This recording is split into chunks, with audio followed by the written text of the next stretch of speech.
بسم اللہ الرحمن الرحیم۔ حدیث نبوی صلی اللہ علیہ وآلہ وسلم۔ حضرت سوید بن غفلہ رضی اللہ عنہ کہتے ہیں کہ میں ایک سفر میں حضرت زین بن سوحان اور سلمان بن ربیعہ رضی اللہ عنہما کے ساتھ تھا۔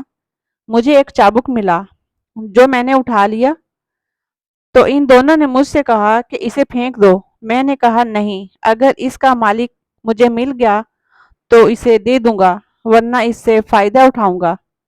پھر میں حج کے لیے گیا اور مدینے بھی آیا تو میں نے حضرت ابی بن کعب رضی اللہ عنہ سے سوال کیا۔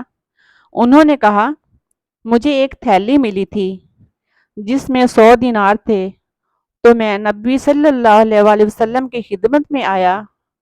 آپ نے فرمایا 1 سال تک اس کا اعلان کرو۔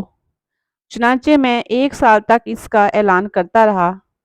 پھر آپ کے پاس آیا تو آپ نے فرمایا 1 سال اور اعلان کرو۔ میں نے 1 سال اور اس کا اعلان کیا۔ پھر آپ صلی اللہ علیہ وآلہ وسلم کی خدمت میں آیا۔ آپ نے فرمایا 1 سال اور اعلان کرو۔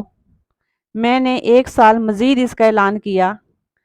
پھر میں آپ کے پاس آیا اور عرض کیا کہ میں نے کوئی ایسا آدمی نہیں پایا جو اسے جانتا ہو، تو آپ صلی اللہ علیہ وآلہ وسلم نے فرمایا ان کی گنتی کو یاد رکھو، اس کی تھیلی اور سربند بھی، اگر اس کا مالک آ جائے تو بہتر، ورنہ ان سے فائدہ اٹھاؤ۔